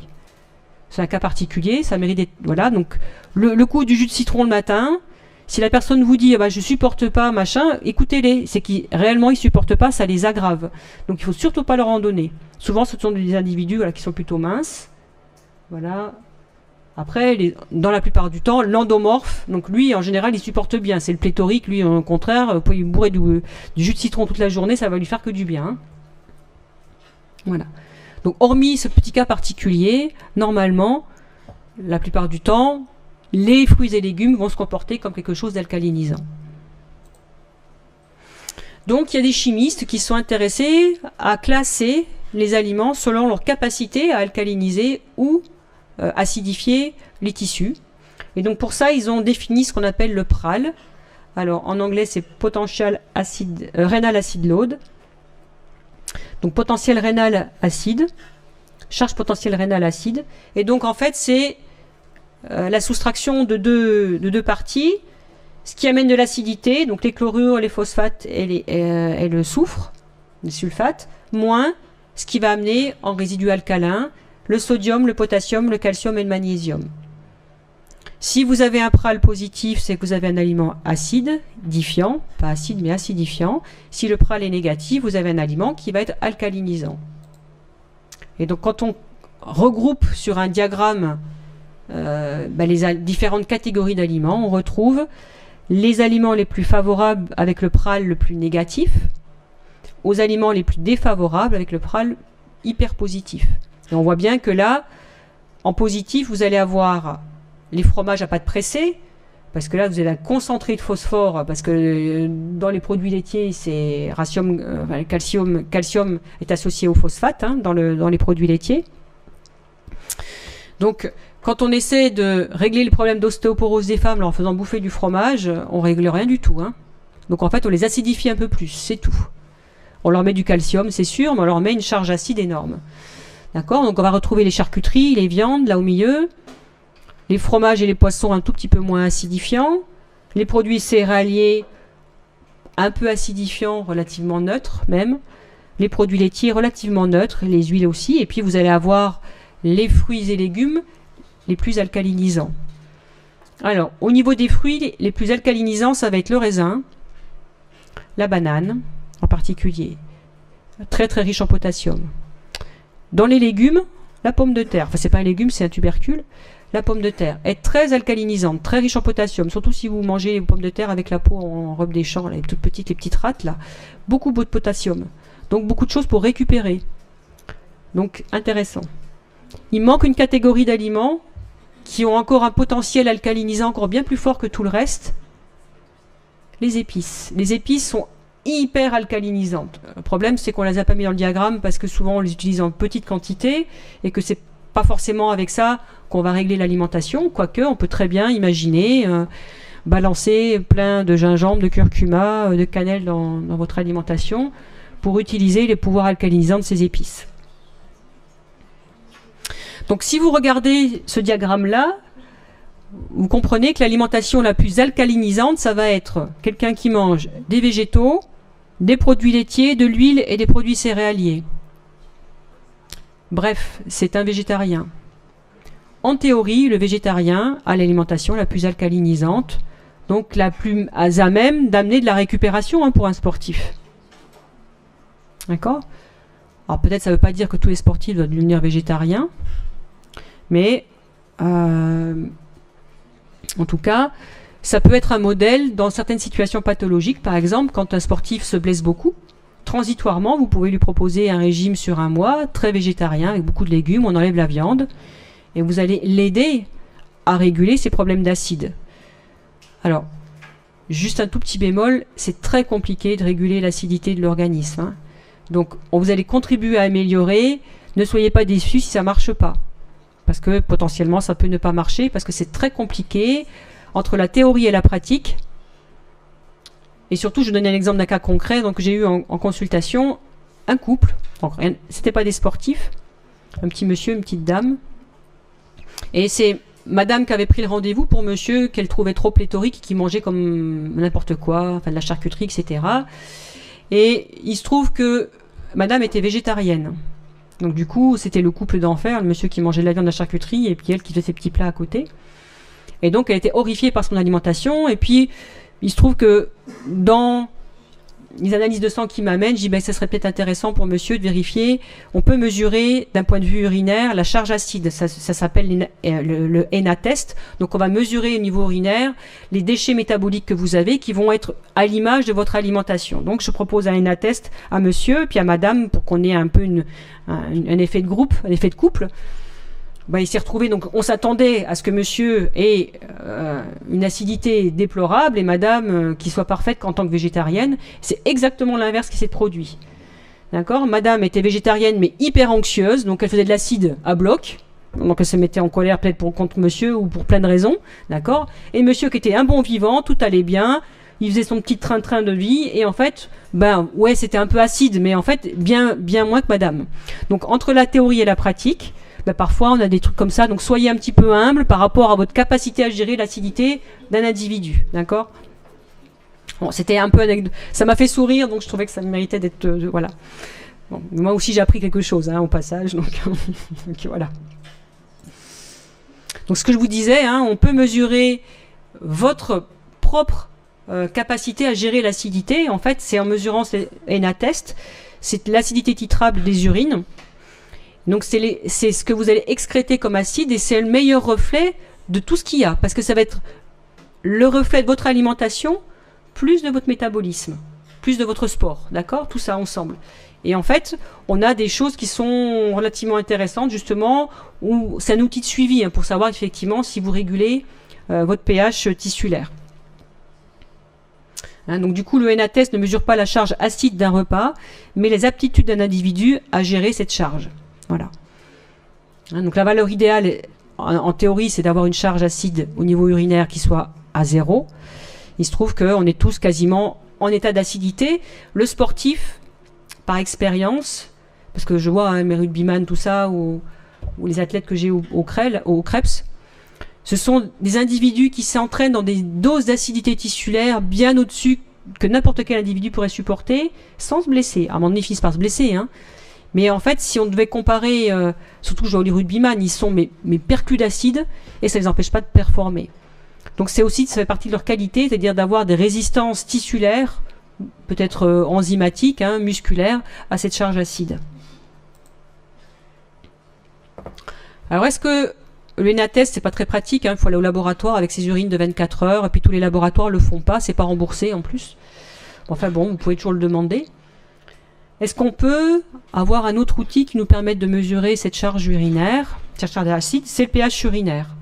Avec tous les bémols qu'on peut y mettre, n'empêche que ça vous permet peut-être éventuellement de savoir où vous en êtes. C'est d'acheter simplement du papier pH. Ça se trouve en pharmacie, j'aurais peut-être pu en amener aujourd'hui, mais papier tournesol là, et puis vous mettez votre papier pH sous le jet d'urine et vous regardez la couleur. Et ça, vous faites ça 3 fois dans la journée.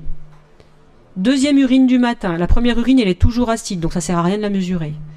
Deuxième urine du matin, avant le repas de midi, avant le repas du soir. Et vous faites ça sur quelques jours. Éventuellement, vous notez les événements un peu spéciaux qui sont passés dans votre journée. Est-ce que vous avez fait un entraînement, vous êtes allé au restaurant, vous avez pris de l'alcool, etc. Pour savoir s'il y a des choses qui auraient pu influencer vos résultats de pH. Et puis vous regardez globalement là où on en est. D'accord ? Voilà. Et donc là, vous allez repérer globalement, en moyenne, quel est le terrain prédominant. Si tout va bien, normalement, votre pH urinaire doit être proche de 7. 6, 8, 7. D'accord ? Si vous êtes chroniquement aux alentours d'entre 6 6,5, bon, déjà vous avez une bonne indication que c'est pas mal acide. Et si vous êtes en dessous de 6 chroniquement, vous êtes vraiment très acide. Donc c'est des choses qu'on peut mettre en place. C'est pas parfait. Pourquoi c'est pas parfait?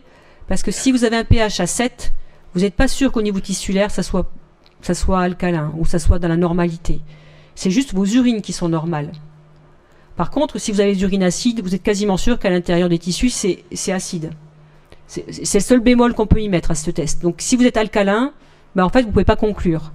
Surtout si vous avez quelqu'un qui vous dit qu'il se déchire régulièrement, etc. Vous pouvez avoir des problématiques d'échange cellulaire qui fait que l'acidité reste dans les cellules et que vos reins fonctionnent normalement et que vous allez avoir un pH de 7 où cette personne-là aura pris par exemple des vitamines et des minéraux qui vont modifier le pH urinaire. Donc c'est ce que j'ai représenté là. Hein. Donc vous regarderez le tableau, c'est assez facile à comprendre et à utiliser. Hein. C'est pas parfait, mais vous pouvez vous en servir pour savoir si éventuellement un sportif ou une personne que vous allez recevoir en consultation est acide globalement. Alors, parmi les aliments hyper acidifiants, j'ai parlé de la viande en fait, le café, le chocolat et les sodas, tout ce qui va avoir des acides forts. Le café est hyper acidifiant. Hein. Alors, c'est pas la caféine qui est acidifiante, parce qu'un sportif, il pourra prendre de la caféine pour se stimuler, c'est pas gênant. En fait, c'est tous les sous-produits présents dans le café, en particulier l'acide chlorogénique, qui est quelque chose qui va se développer avec la torréfaction, et cet acide-là qui est un petit peu compliqué à éliminer. Donc, quand est-ce que vous allez pouvoir penser à un excès d'acide? Contracture, crampe, tendinite, baisse ou stagnation de la performance. Et qu'est-ce qu'on fait dans ce cas-là? Vous allez mettre en place éventuellement un régime alcalinisant, donc peut-être plutôt de type végétarien, en vous disant que potentiellement ça ne suffira pas, il faut être clair là-dessus, et éventuellement de proposer, pour accélérer la récupération, des citrates alcalins. Donc il existe des préparations commerciales qui sont faites pour ça. Je vous donnerai des noms après, donc qui sont faites, donc qui sont des bicarbonates, des citrates de calcium, de magnésium et de potassium, qui sont faites justement pour réguler le pH tissulaire. Et là-dessus, il y a beaucoup d'études qui sont sorties depuis les années 60. Classiquement, on fait quoi? On donne du bicarbonate tout simplement aux sportifs et on regarde s'il améliore ou pas sa performance si on lui donne du bicarbonate. Hein. Et clairement, il y a un recul de la fatigue musculaire lorsque l'on a une alimentation ou une complémentation alcalinisante.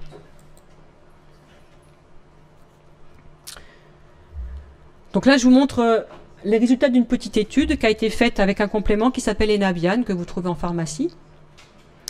Cette étude, elle a été faite par un stagiaire sur une équipe de rugby à 13. Alors, ce qui est intéressant dans cette étude-là, c'est qu'en fait, ils n'ont rien changé à l'alimentation. Ils ont juste fait, je donne Enabian et je fais un test avant-après. Ils ont fait un test navette. D'accord? Donc 3 semaines de complémentation, entraînement habituel, match, alimentation habituelle. Juste Enabian ou pas Enabian, c'est-à-dire qu'ils avaient donné un placebo avec un petit goût citron dedans, un truc un peu qui ressemblait à de la farine pour que les joueurs ne savent pas s'ils étaient en train de prendre le placebo ou s'ils étaient en train de prendre Enabian. Qu'est-ce qu'ils ont fait? Ils ont fait un test de course. Hein. Donc là, vous avez les résultats avant, donc avec ceux qui ont pris Enabian en rose, et les résultats après les 3 semaines d'entraînement et de match. Et on voit que ceux qui ont pris Enabian ont amélioré leur score au test de course de 4,5 mètres.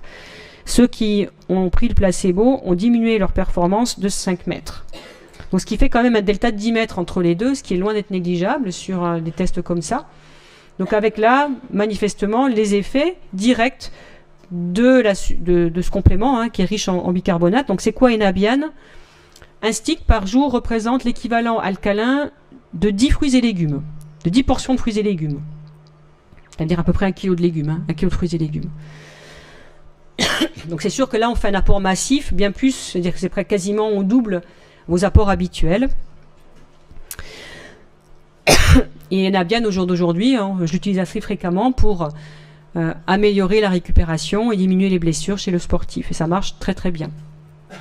Donc ça se trouve en pharmacie, ça coûte à peu près 25 € pour un mois de complémentation. C'est largement plus intéressant que les protéines en poudre hein, pour la performance, clairement.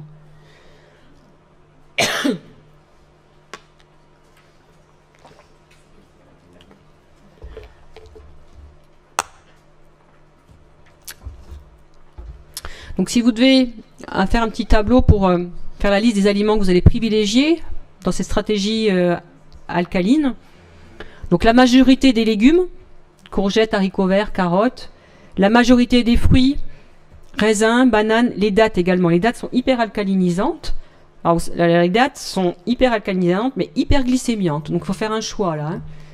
Donc si vous avez quelqu'un qui doit perdre de la masse grasse, il ne fait pas bouffer des dattes pour rééquilibrer son équilibre acide-base. Mais par contre, vous avez quelqu'un qui récupère pas bien, ou de filer des dattes en récupération post-effort, vous avez un index glycémique élevé et quelque chose qui est riche en potassium, c'est nickel. D'accord ? Idem, hein, la châtaigne est hyper alcalinisante, ben peut-être que la purée de la confiture de châtaigne, par exemple, peut être une bonne alternative pour, avec du fromage blanc, par exemple, pour récupérer. Les figues également qui sont hyper alcalinisantes. Pommes de terre également, je vous ai expliqué tout à l'heure hein, avec la peau. Les produits laitiers qui sont hyper alcalinisants, donc il faut faire un choix pour les intolérants. Soit vous êtes intolérant, ben vous n'avez pas ce choix-là. Si vous ne l'êtes pas, ben peut-être c'est une bonne alternative de prendre du lait pour la récupération. En fait, c'est principalement dû dans les produits laitiers à la présence d'acides aminés branchés qui sont plutôt des acides aminés alcalinisants en fait. Les oléagineux également qui vont être très alcalinisants, le jaune d'œuf et puis les boissons bicarbonatées de type Badois, Vichy, etc. Un tout petit peu moins les produits de type légumes secs pour leur rapport aussi en minéraux qui sont loin d'être négligeables. Donc vous avez tout ce qu'il faut là pour vous faire une collation de récupération. Faites un chip parmentier par exemple avec du fromage blanc et de la confiture de châtaigne et ça marche bien.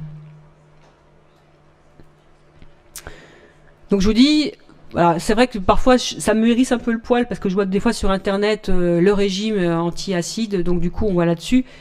C'est important, ça résout pas tout, il faut y être vigilant, mais c'est sûr que si vous le faites pas sur un terrain acidifié, vous n'allez pas améliorer le terrain, hein, c'est clair. Deuxième maillon faible, ça va être le stress oxydant. Je sais pas, vous en avez déjà eu un cours là-dessus ou pas? Normalement oui, plus ou moins. Plutôt moins ou plus? Plutôt moins.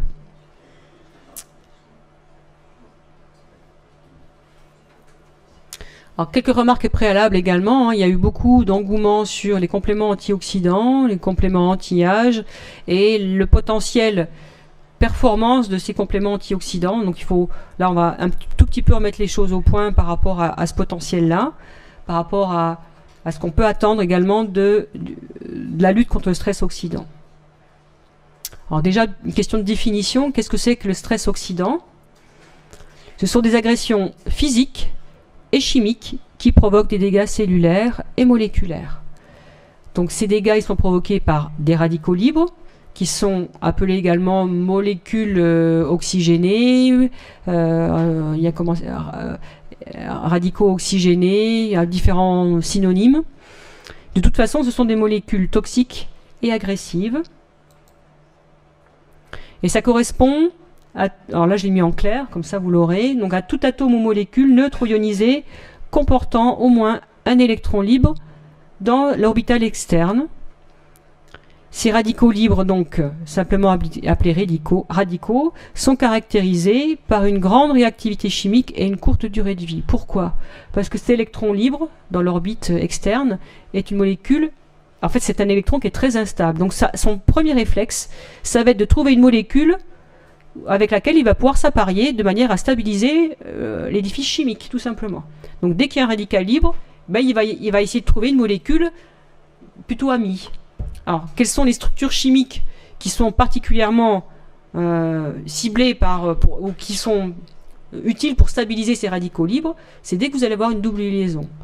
Donc tout de suite, on va penser acide gras essentiel, double liaison, certains acides aminés sur le radical, comment ça s'appelle, le noyau aromatique des acides aminés par exemple, l'ADN qui est particulièrement fragile, qui contient également beaucoup de double liaisons.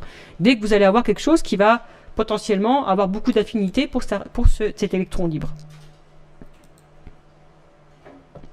Donc du fait de leur réactivité chimique, tendance à s'apparier avec une autre molécule pour retrouver l'équilibre. Donc ça va correspondre à une acceptation ou un transfert d'électrons. Et donc, toutes ces molécules, en fait, vont conduire à la formation de nouvelles espèces chimiques, qui sont souvent des espèces modifiées, qui n'ont rien à voir avec des molécules qui sont physiologiques.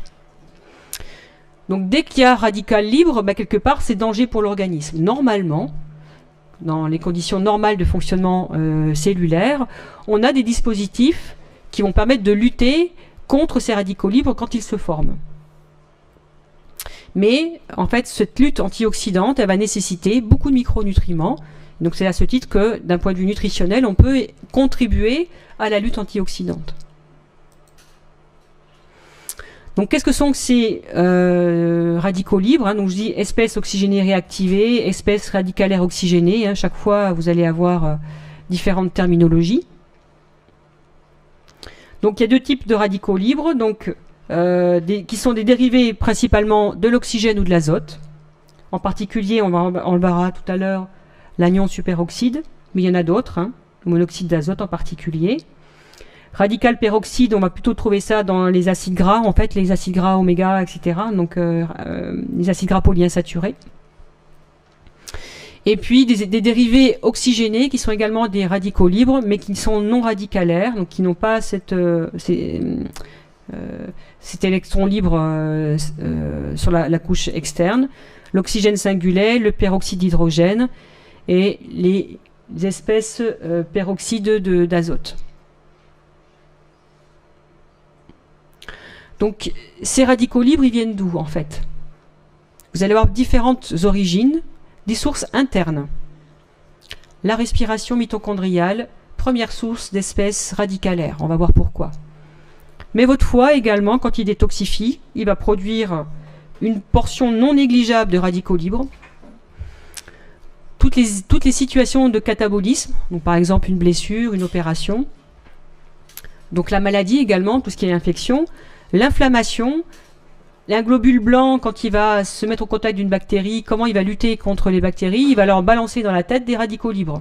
D'accord? En particulier H2O2, pour lutter contre la propagation des bactéries. Et puis les phénomènes allergiques également. Donc ces sources internes, elles sont normalement physiologiques si justement vous avez suffisamment de systèmes antioxydants qui sont opérationnels. Après, vous allez voir toutes les sources externes. Les UV, la pollution atmosphérique, chimique, donc voilà, solvants, additifs, pesticides, conservateurs, le tabac, l'excès calorique, qui va, du fait de la manière dont ça va activer le métabolisme cellulaire, va produire beaucoup de radicaux libres, les graisses, en particulier les graisses cuites, l'alcool, le stress, les médicaments et les métaux lourds. Donc en fait, un peu grosso modo, dans l'environnement dans lequel on baigne quand on habite en ville, grosso modo. Comme je vous disais tout à l'heure, dans les sources internes, vous avez une production permanente de radicaux libres. En fait, vous avez, on a dit, une production basale. Elle est faible et elle est continue. Donc là, vous allez avoir quelque chose de physiologique et c'est nécessaire au bon fonctionnement de la physiologie cellulaire. Hein? Donc c'est nécessaire à la réponse immunitaire, à l'inflammation, au processus de détoxification. Donc ce fond radicalaire basal, il est physiologique, je répète. Ça ne le sera plus quand le système de protection antioxydante va être dépassé par les sources. Alors, en fait, il y a deux situations de déséquilibre. C'est soit vous avez trop d'espèces radicalaires par rapport à ce que vous avez pour vous combattre, soit vous avez un environnement normal, radicalaire, mais des défenses qui sont trop faibles parce que vous avez peut-être des carences alimentaires en particulier. C'est un déséquilibre d'adaptation. Donc il y a un équilibre à avoir entre les systèmes pro-oxydants et les systèmes antioxydants. Et donc la physiologie, la santé dépend de ce bon équilibre. Si vous n'avez pas de processus inflammatoire, vous n'allez pas avoir de réaction de lutte contre les bactéries. Donc vous avez besoin de cette inflammation. Hein. Idem quand vous avez une blessure au niveau musculaire, vous allez avoir une inflammation transitoire, elle est nécessaire au processus de réparation. Donc tout ça c'est physiologique. Ce qui n'est pas, c'est quand les systèmes radicalaires sont dépassés. Donc le deal, c'est d'éviter un excès de radical libre. Donc on va prendre l'exemple de la chaîne respiratoire. Je vous dis, c'est le plus gros fournisseur de radicaux libres de l'organisme. Petit rappel de physiologie, quand au niveau de la chaîne respiratoire mitochondriale, vous allez avoir de l'oxygène, arrivé par l'hémoglobine, la myoglobine, qui va se combiner au substrat, glucose, acide gras, acide aminé, pour produire de l'ATP. Ça, c'est le fonctionnement normal de votre chaîne respiratoire. Et ça marche à 98%. L'oxygène est pris en charge par la chaîne mitochondriale. Il se trouve que le système n'est pas parfait. On estime à peu près à environ 2% les fuites d'oxygène au niveau de la mitochondrie. Donc, l'oxygène, comme son nom l'indique, c'est un oxydant, et un oxydant puissant. Vous voyez ce qui se passe quand vous laissez une barrière en fer dehors, ça s'oxyde vite. Donc, l'oxygène est très oxydant. Et assez rapidement dans l'organisme, il va se transformer en anion superoxyde, donc qui lui est très toxique. Donc ça veut dire qu'au niveau de la membrane mitochondriale, cet anion superoxyde va aller bombarder et se stabiliser au contact des structures chimiques qui vont être favorables. Ça va être la membrane mitochondriale, ça va être les enzymes mitochondriales, ça va être tout l'ADN mitochondrial, c'est les premières cibles de ce système d'attaque radicalaire.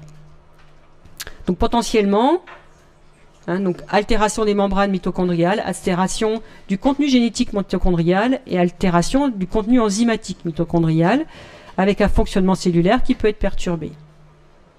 Donc c'est particulièrement important chez le sportif parce qu'on parlait tout à l'heure, quand je vous parlais de l'hémolyse intravasculaire, on me disait mais pourquoi? Mais parce que le débit sanguin est important.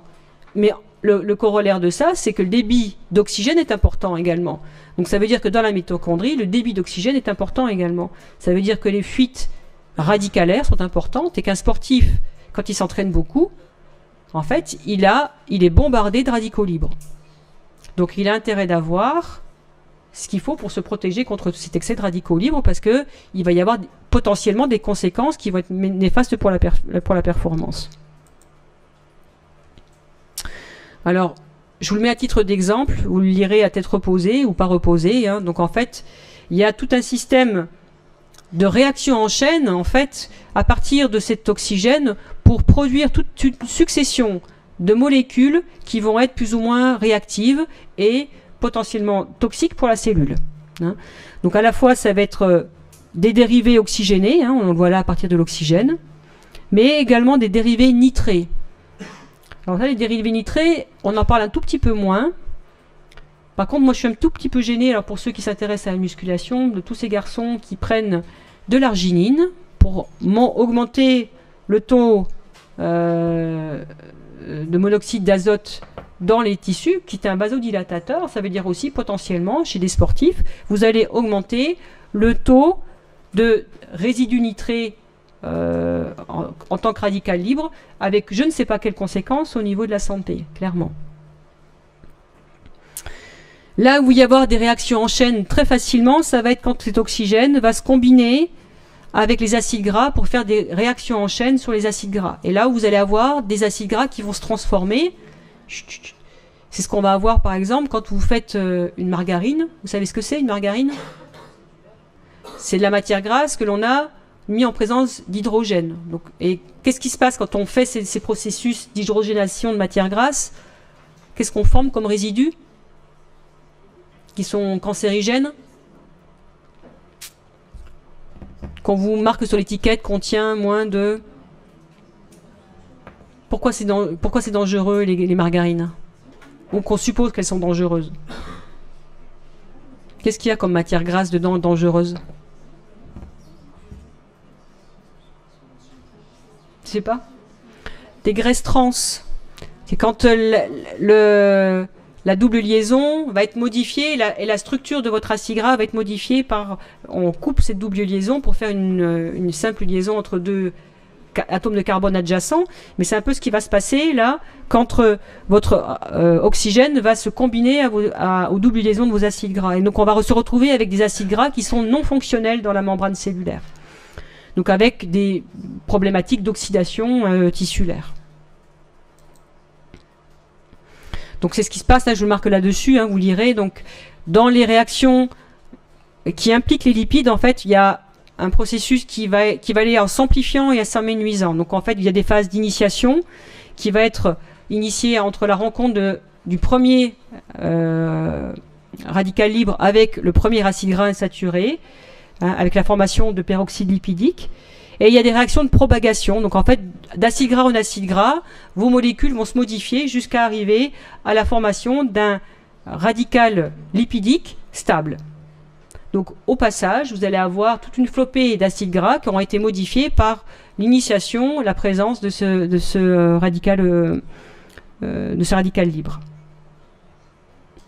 Donc voilà, ça je vous donne l'exemple, hein, vous lirez à tête reposée, hein, avec ces histoires de propagation. Vous avez l'exemple là, justement, ce qu'on obtient avec l'acide arachidonique, qui est un acide gras majeur au niveau des membranes cellulaires, avec comment ça peut se modifier, à quel endroit ça peut se situer. Et effectivement, on va retrouver des acides gras qui n'auront pas du tout la même structure qu'initialement. Hein. Vous avez votre acide arachidonique qui est comme ça au départ. Chut, chut. Ah, il y a encore 5-10 minutes, puis après je vous lâche. Cet acide gras qui est comme ça au départ, on va se retrouver avec des produits terminaux qui n'ont absolument pas la même tête.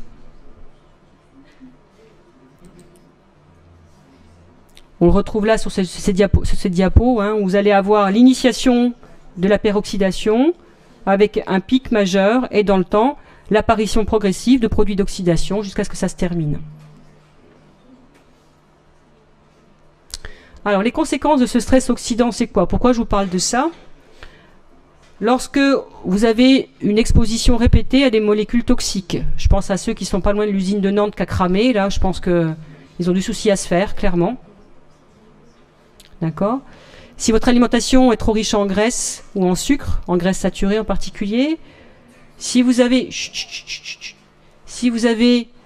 un apport insuffisant en antioxydants, une activité sportive répétée et intense, mais aussi parce que génétiquement vous n'avez pas ce qu'il faut pour bien lutter contre ce stress oxydant, en fait, vous allez avoir des manifestations cellulaires. La première manifestation cellulaire du stress oxydant, c'est un vieillissement cellulaire accéléré. Alors, je ne sais pas si vous avez remarqué, mais les sportifs, ils font souvent plus vieux que leur âge. Surtout s'ils sont à l'extérieur. Vous avez remarqué ça ou pas? Pas trop. Il y a souvent des jeunes sportifs qui font facile 5 à 10 ans de plus que leur âge, parce qu'effectivement, de par l'activité physique intense, en fait, il va y avoir du vieillissement cellulaire, en particulier ça va se voir sur la peau, où il y a des rides prématurées.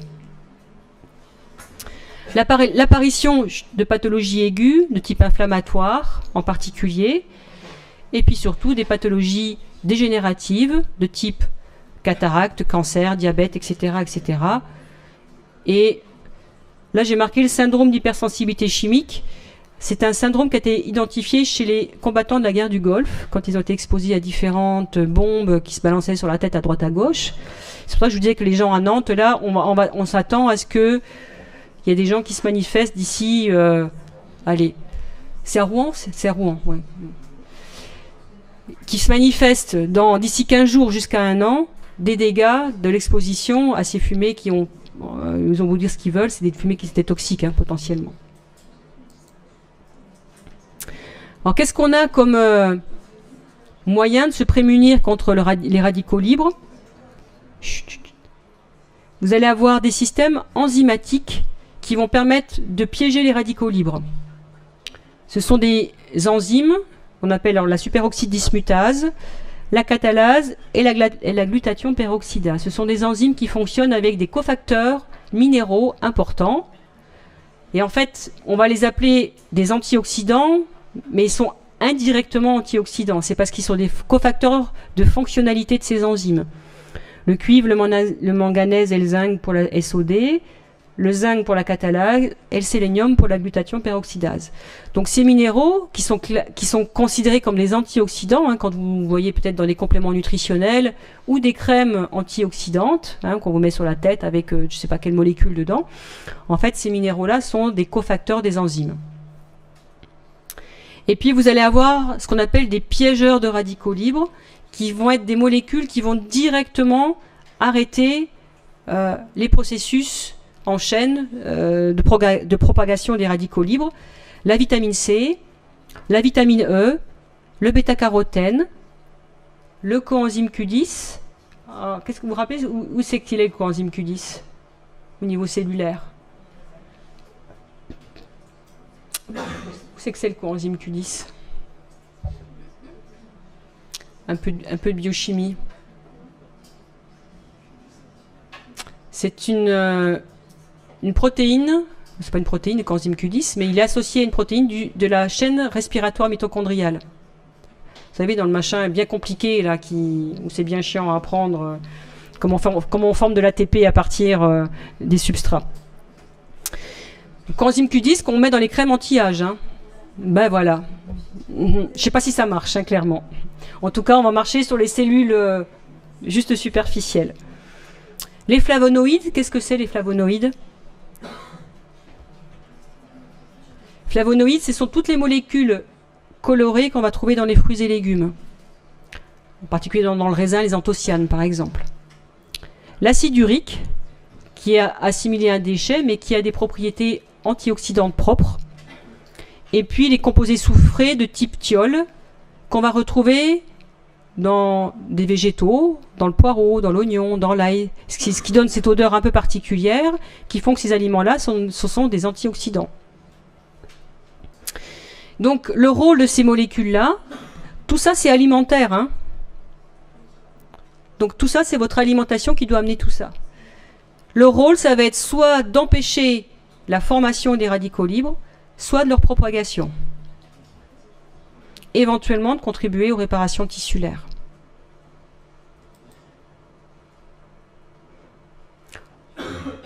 Donc là, je vous ai mis un petit schéma. Hein. Vous allez voir en fait à quel endroit des réactions de propagation de ces radicaux libres, les différents antioxydants peuvent agir.